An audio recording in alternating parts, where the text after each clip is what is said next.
السلام علیکم ناظرین، آج کی اس ویڈیو میں ہم آپ کو قیامت کی ایک بہت بڑی نشانی کے بارے میں تفصیل سے بتائیں گے۔ یہ ایک حقیقت ہے کہ قیامت سے پہلے ایسے لوگ آئیں گے جو بہت زیادہ طاقتور ہوں گے، ان سے لڑنے کی طاقت کسی کے پاس نہیں ہوگی۔ یہ زمین پر موجود سارا پانی پی جائیں گے، ہر قسم کی کھیتی اور پھل کھا جائیں گے، جو کچھ ان کے راستے میں آئے گا سب نیست و نابود اور تباہ و برباد کر دیں گے۔ اس خونخوار قوم کے بارے میں ہم بچپن سے سنتے آ رہے ہیں اور آج اسی کے بارے میں ہم اس ویڈیو میں بات کرنے والے ہیں، یعنی یاجوج ماجوج۔ آپ نے یاجوج ماجوج کے بارے میں سنا ہی ہوگا، لیکن آج جو تفصیل ہم آپ کو بتائیں گے شاید ہی آپ نے اس سے پہلے کبھی سنی ہو۔ اللہ تعالیٰ نے ان کا ذکر قرآن مجید کی سورت کہف اور سورت انبیاء میں بھی فرمایا ہے۔ آج کی اس ویڈیو میں ہم آپ کو یاجوج ماجوج کے بارے میں بہت سارے دلچسپ اور حیران کن حقائق بتائیں گے۔ یاجوج ماجوج کون ہیں، یہ کیسے دکھتے ہیں، کہاں رہتے ہیں، کب آئیں گے اور بہت کچھ۔ ناظرین، دنیا میں کل 4 بادشاہ ایسے گزرے ہیں جنہوں نے اپنے وقت میں پوری دنیا پر حکومت کی ہے۔ پوری دنیا پر ان کی حکومت تھی، جن میں سے 2 مسلمان تھے اور 2 غیر مسلم تھے۔ کافروں میں نمرود اور بخت نصر، جبکہ مسلمانوں میں حضرت سلیمان علیہ السلام اور دوسرے ذوالقرنین تھے۔ ذوالقرنین کا نام سکندر ہے۔ یہ حضرت سام بن نوح علیہ السلام کی اولاد میں سے تھے اور ایک بڑھیا کے اکلوتے بیٹے تھے، اور حضرت خضر علیہ السلام کے خالہ زاد بھائی تھے۔ آپ نے حضرت ابراہیم خلیل اللہ کے ہاتھ پر اسلام قبول کیا اور کئی سال ان کی صحبت میں رہے۔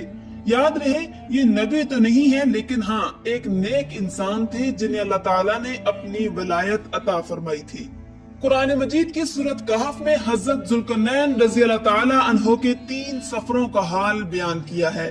3 زبردست سفر انہوں نے کیے اور ان 3 سفروں کے حال ہم آپ کو آج بتانے والے ہیں، جو بہت ہی عجیب اور حیران کن ہیں۔ پہلے سفر کی کہانی یہ ہے کہ سام بن نوح علیہ السلام کی اولاد میں سے ایک شخص آب حیات کے چشمے سے پانی پی لے گا تو اس کو موت نہ آئے گی۔ تو حضرت ذوالقرنین نے اسی تلاش میں مغرب کی طرف سفر شروع کیا اور آپ کے ساتھ حضرت خضر علیہ السلام بھی تھے۔